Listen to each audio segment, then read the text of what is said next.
సరే సరే, ఇప్పుడు మీరు ఇంతదాకా నేషనల్ సబ్జెక్ట్ అంతా చెప్పారు, అంతా బాగానే ఉంది, మేము అన్నీ అందరికీ తెలియజేస్తున్నాం అని చెప్పారు.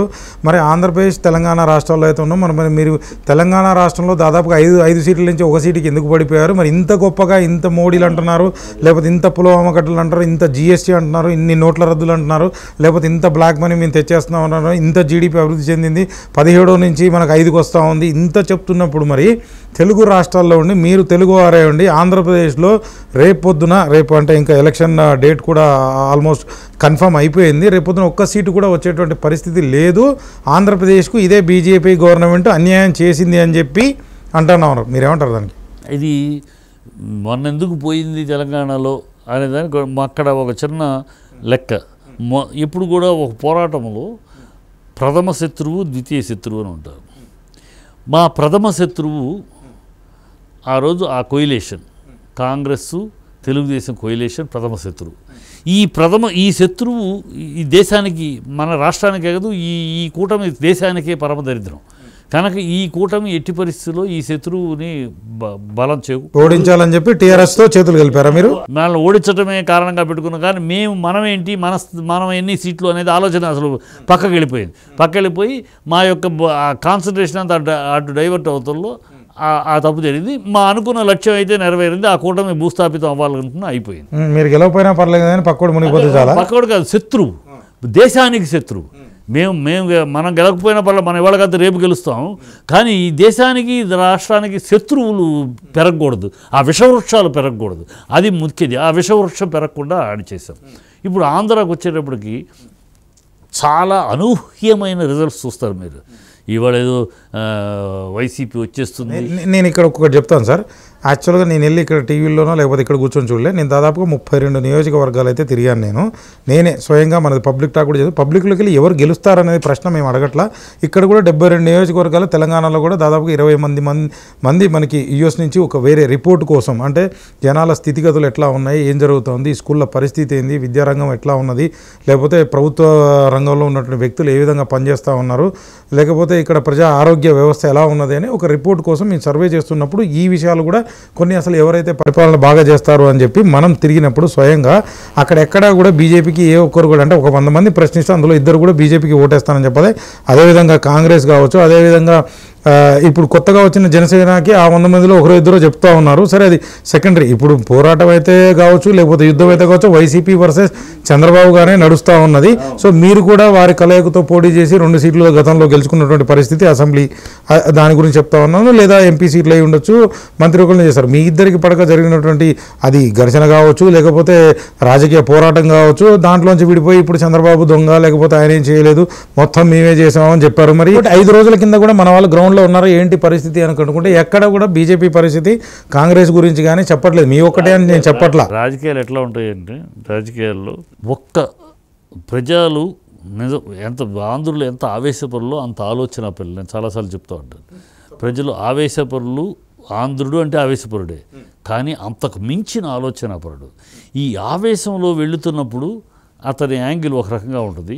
ఒక్కసారి అతని ఆలోచనని అలా ట్రిగ్గర్ చేయగలిగితే, అతని ఆలోచనని ట్రిగ్గర్ చేయగలిగితే మొత్తం ఎవరినైతే నిన్నటిదాకా నెత్తిని పెట్టుకున్నాడో వాడిని తరిమి ఫుట్బాల్ ఆడుకుంటాడు ఆలోచన పెడితే.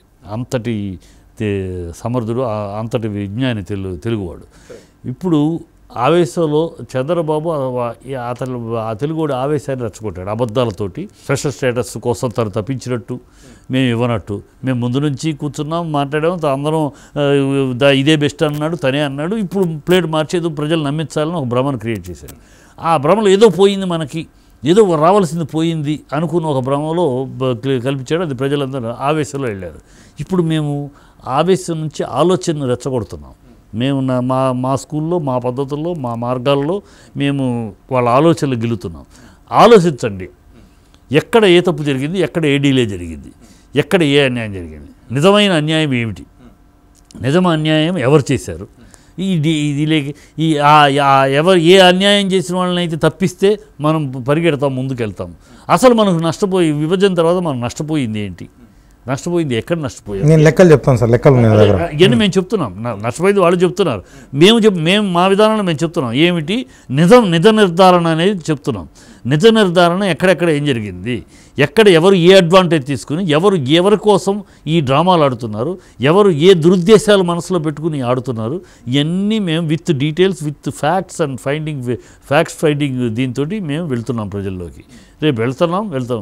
ఈ మా నమ్మకం, ఈ తెలుగువాడి మీద ఉన్న నమ్మకం, తెలుగువాడు కేవలం ఒక భ్రమకుల్లోనే ఆవేశపడచ్చు కానీ వాడి ఆలోచనని కనుక మనం అలా స్క్విండిల్ చేయగలిగితే, ట్రిగ్గర్ చేయగలిగితే, అతను ఆలోచనతో కళ్ళు తెరుచుకున్నాక అసలైన దోషుల్ని తరిమి కొడతాడు. సరే ఇప్పుడు చంద్రబాబు దోష, లేకపోతే పవన్ దోష, లేకపోతే బీజేపీ దోష, కాంగ్రెస్ దోష, లేకపోతే వైసీపీ దోష అనేది కాదు. ఆంధ్రప్రదేశ్ రాష్ట్రానికి 82,000 కోట్లు రావాల్సిందని చెప్పి జేపీ గారి కమిటీ, ఐజీ కమిటీ చెప్తా ఉంది. ఆ బుక్ కూడా నా దగ్గర ఉంది, మీకు చూస్తాను కూడా నేను. ఇది కరెక్టా కాదా? అంతకుముందు పవన్ గారి కమిటీ ఏదైతే ఉందో ఆ కమిటీ కూడా ఏం తేల్చిందంటే 75,000 కోట్ల వరకు రావాల్సి ఉంది, దీన్ని తేల్చుకోవాల్సిన అవసరం ఉందన్నారు. మరి ఆంధ్రప్రదేశ్ రాష్ట్ర ప్రభుత్వం అయితే దాదాపుగా 1,16,000 కోట్లు రావాల్సింది. సరే, ఇందులో ఏది కరెక్ట్ అనేది వస్తే దాదాపుగా 82,000 కోట్లు అయితే లెక్కలతో సహా మా దగ్గర బుక్ జేపీ గారి దగ్గర మేము తీసుకొచ్చాం. దానిపైన వాళ్ళు ఫ్యాక్ట్ ఫైండింగ్ కమిటీ ఏది ఇచ్చాం, ఐజీ కమిటీ కూడా ఇచ్చింది. ఇది కరెక్టా కాదా? రాష్ట్రానికి అన్యాయం జరిగిందా లేదా? ఇప్పటికి 54,000 కోట్లు వచ్చినాయి. ఇది ఈ లెక్కంతా వీళ్ళు చెప్తుంది 2020 లోపు, 2020 దాకా లెక్క. ఆ ఇచ్చిన ప్రణాళిక 2020 దాకా 82 అని ఒకళ్ళు మా లెక్క 82.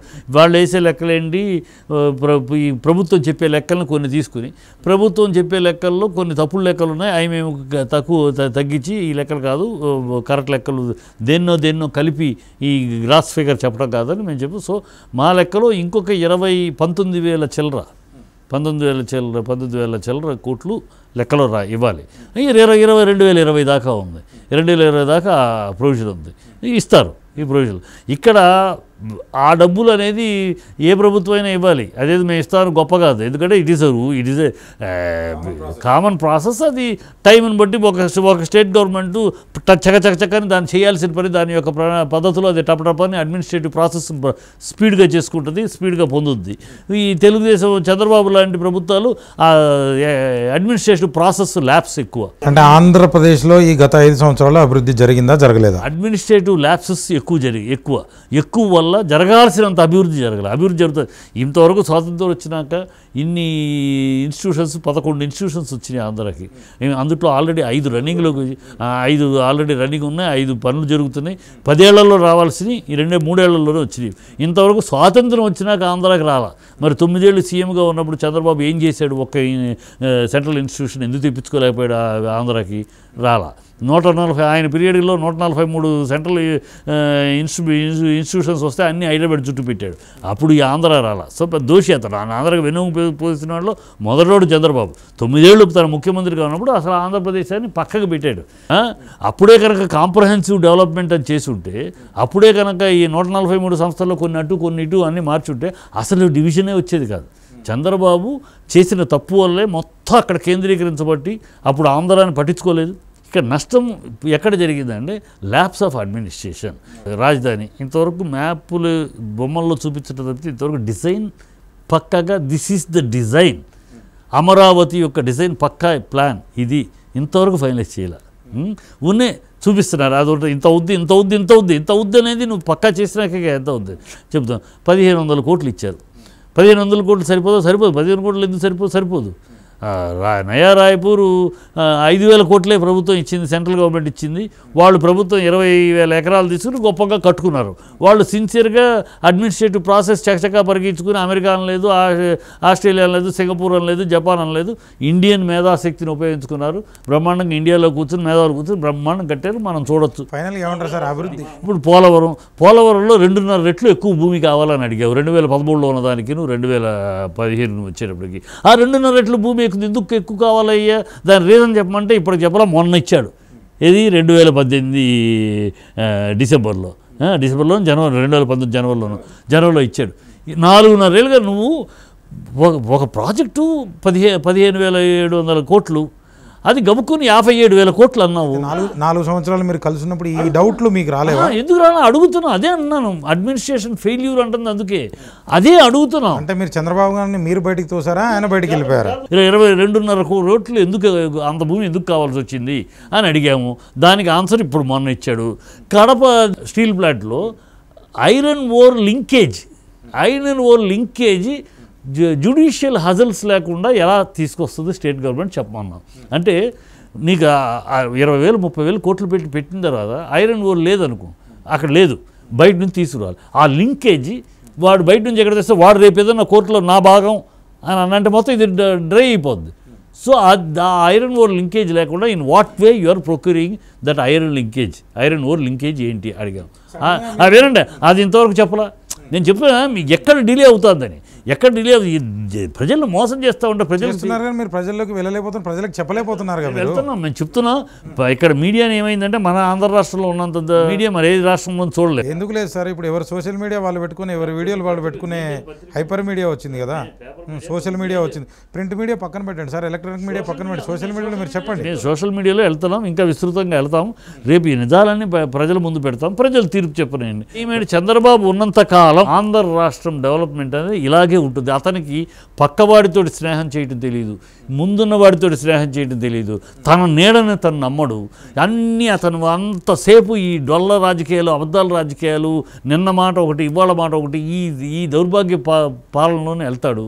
అతను ఉన్నంతకాలం ఇలాంటి దౌర్భాగ్య పనులు తప్పితే సడన్గా మీరు ఒక రైల్వే జంక్షన్ ప్రకటించారు ఎన్నికల ముందు. ఎందుకని సరే మరి ఈ 4 సంవత్సరాల్లో 5 సంవత్సరాల్లో మీకు గుర్తుకు రాలేదు? అది 7 రైల్వే లైన్లు చంద్రబాబు సీఎంగా ఉన్నప్పుడు, గతంలో 9 ఏళ్ళు సీఎంగా ఉన్నప్పుడు 7 రైల్వే లైన్లు భువనేశ్వర్లో కలిపినప్పుడు ఈయనే సీఎము, దేవగౌడ పిఎం. అయ్యా, మా రాష్ట్రంలో లైన్లు తీసుకెళ్ళి మీ భువనేశ్వర్లో కలిపితే ఎట్లా, భువనేశ్వర్ జోన్లోకి కలిపితే ఎట్లా అని ఆ రోజు ఏమి అడ్డుపడలా. ఏమి తిన్నాడా, దేవగౌడ ఏమి ఇచ్చాడా, ఏమిటో ఈయన నేనే ప్రధానమంత్రిని చేశాడు. ఎందుకు ఆ రోజు ఆంధ్ర రాష్ట్రం యొక్క అవసరం గుర్తురాలా. ఆనాడు తను తెలంగాణ సీఎం కానీ హైదరాబాద్ సీఎం కానీ ఉన్నాడు కానీ గుర్తురాలా లేదు. తర్వాత ఎర్రమనాయుడు ఆధ్వర్యంలో కమిటీ చైర్మన్గా ఎర్రమనాయుడు ఆధ్వర్యంలో కొత్త రైల్వే జోన్లు ఐడెంటిఫై చేయమని ప్రభుత్వం ఆదేశించింది. అప్పుడు ఈయనే సీఎం, ఎంపీగా ఉన్నారు ఆయన అప్పుడు. సరే ఇప్పుడు లేరు. అప్పుడు ఈయనే సీఎం. ఎర్రమనాయుడు రెడీ చేసినప్పుడు ఆ 7 మరి అప్పుడు వైజాగ్ రైల్వే జోన్ ప్రకటించిన జోన్ వల్ల అయితే ఉపయోగాలు లేవు. అది ఇంకో చర్చ, అది ఇంకో దాంట్లో మనం ఖచ్చితంగా ఆ చర్చ చేద్దాం. ఏంటంటే ఇప్పుడు ఈ రైల్వే జోను ఒక రాష్ట్రానికి అప్పచెప్పేసి 7 రైల్వే లైన్లు అప్పచెప్పేసేసి మళ్ళీ ఆ రాష్ట్రం నుంచి వెనక్కి తీసుకుని మాకు ఇచ్చేయండి అంటే ఇదేదో చాక్లెట్ కాదు కదా, పకెట్లో ఇచ్చేసి మళ్ళీ తీసుకుని ఒక state to state. So state అడ్మినిస్ట్రేషన్లో అక్కడ రైల్వే జోన్, ఇక్కడ బోర్డులు కూర్చోవాలి, కూర్చొని ఈ చర్చ జరిగి ఇద్దరికీ నష్టం లేదు. వాళ్ళేమో కుదరదు అంటారు, వీళ్ళేమో కావాలంటారు. సో 2 రాష్ట్రాల సమస్య. సో దాన్ని కూర్చుని సమన్వయపరిచి ఇంకోటి ఇచ్చి దాని ఇప్పుడు ఈ బుద్ధి లేకుండా మాట్లాడతారు. రైల్వే ఆదాయం దగ్గర, రైల్వే ఆదాయం నీకేం సంబంధం, స్టేట్ గవర్నమెంట్కి ఏ సంబంధం? అక్కడ వచ్చే రూపాయి నష్టమో లాభమో సెటిల్, అది ఒక ఇండిపెండెంట్ బోర్డు, అది చూసుకుంటుంది. అది ఎక్కడి నుంచి వచ్చే లాభాలు వస్తాయి, ఎక్కడ అవసరమైన పనులు అది చూసుకుంటుంది. నువ్వేం కట్టక్కర్లేదు కదా, ఆదాయం రాకపోతే స్టేట్ గవర్నమెంట్ ఏమైనా కట్టాలా? ఇక్కడ రైల్వే ఏ లైన్లు ఎక్కడ దేని ఆదాయం పెంచుకోవాలో అది చూసుకుంటుంది. ఇప్పుడు ప్రస్తుతం ఆదాయం తగ్గిందా, ఆదాయం ఈ ఆదాయాన్ని ఎలా బ్యాలెన్స్ చేసుకోవాలో అది చేసుకుంటుంది. ఇక్కడ ఫ్యూచర్ డెవలప్మెంట్ ఎట్లా ఉంటుంది అది నువ్వు ఆలోచన. ఇక్కడ రైల్వే ఆసుపత్రి వస్తుంది, ఇక్కడ మా బిజినెస్ పెరుగుతాయి, ఇక్కడ మిగతా ట్రాన్స్పోర్ట్ పెరుగుద్ది, సో ఉద్యోగాలు వస్తాయి. ఇది పెరుగుతాయి. ఒకే రోజు పెరగవు కదా. ఇవాళ పెట్టినాక దాన్ని మనం పెంచుకునే విధానంలో మనం స్టేట్ గవర్నమెంట్ సహకారం కావాలి. రాగానే ఆదాయం వచ్చేది వాళ్ళకి ఇచ్చారు. ఆదాయం వచ్చేది నీకు సంబంధం లేని విషయం. అది ఆదాయం నీకు కాదు, వచ్చేది ఏదో రైల్వే బోర్డుకి. రైల్వే బోర్డు చూసుకుంటుంది ఎక్కడ ఆదాయం రావాలో. నీకేం సంబంధం? ఆదాయం తక్కువ వస్తుంది స్టేట్ గవర్నమెంట్ అడగదుగా, రైల్వే బోర్డు ఎక్కువ వస్తే నీకు ఇవ్వదు కదా, ఇక్కడ బోర్డుగా చూసుకుంటుంది. సో అంతవరకు నీకు ఇక్కడ కావాలి. పలాస కలపండి, దీంట్లో పలాసను కూడా కలపండి, అడుగు, పలాసను కూడా కలపండి, అడుగు, ఇలాంటి అడుగు, ఇంకా దీంట్లో ఇలా చేయండి. అంతేగాని ఇన్ని డెవలప్మెంట్లు చేస్తున్నప్పుడు మీరు రేపు పొద్దున ఆంధ్రప్రదేశ్ గవర్నమెంట్ని మీరు ఫామ్ చేయబోతున్నారా లేదా అనేది ప్రశ్న. మేము ఫామ్ చేస్తామా చెయ్యమా అది కాలం నిర్ణయిస్తుంది.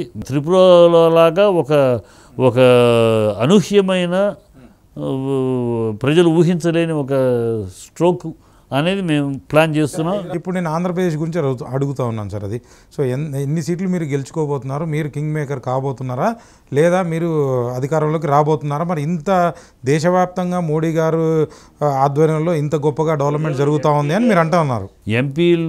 ప్రజలు ఎంపీ ఎలక్షన్లో మోడీ గారిని గ్యారంటీగా ఆంధ్రదేశ ప్రజలు యూత్ మొత్తం కూడా రాష్ట్రం దేశానికి మోడీ అనేది ఫైనల్. అది మొత్తం ప్రజలు ఎంపీ సీట్లు ఖచ్చితంగా మోడీని పట్టం కడుతున్నారు. ఎమ్మెల్యే సీట్లకు వచ్చేటప్పటికి ఎంతవరకు మాకు ఇస్తారు అవకాశం అనేది వేచి చూడాలి, కాలం నిర్ణయించాలి. ఎందుకంటే మేము మా ప్రయాణం ఇప్పుడు మొదలయ్యాం, ఎన్నాళ్ళు కాదు. ఇప్పుడు మా ప్రయాణం ప్రజల్ని అప్రమత్తం చేసి ప్రజల యొక్క ఆలోచనని ట్రిగ్గర్ చేసి, నాయన ఆవేశం కాదు కొంచెం ఆలోచించండి అంటే సడన్గా ఎలక్షన్స్ 2 నెలల టైం ఉంది, అందువల్ల ఏం చేయలేకపోతున్నారు మీరు అంటారా? కాదు, ఆలోచించండి అని చెప్తున్నాం. ప్రజల విజ్ఞతకు వదిలిపెడుతున్నాం. ప్రజల విజ్ఞతకి నాయన ఆలోచించండి, ఆవేశం కాదు. ఏదో లేని దాన్ని సృష్టించి ఒక భ్రమను సృష్టించి మిమ్మల్ని ఆవేశంలోకి నెట్టేసేసి అని కాదు, నిజాలు ఈ నిజాలు మీరు స్టడీ చేయండి. ఈ నిజాలు మనం వల్ల ఎవరు ద్రోహులో వాళ్ళని తప్పించండి, ఎవరు చేయగలరో పైన మేమే ఉంటాం కనుక ఇక్కడ మేము ఉంటే ఎంత మంచిదో, మాకు ఎంతటి అవకాశం ఇస్తే మీకు ఎంత చెప్తాం. ప్రజలు విజ్ఞులు, ఆంధ్రులు ఆరంభ సూర్యులే కాదు, మంచి ఉజ్వలమైన విజ్ఞానం ఉన్నవాళ్ళు మమ్మల్ని అర్థం చేసుకుంటారు, ఆచరిస్తారని చూస్తాం. కాలం నిర్ణయిస్తుంది. 2 నెలల్లో జరగబోతా ఉంది. ఏం జరగబోతా అనేది కూడా మనం చూద్దాం. Thank you sir. నమస్కారం సార్.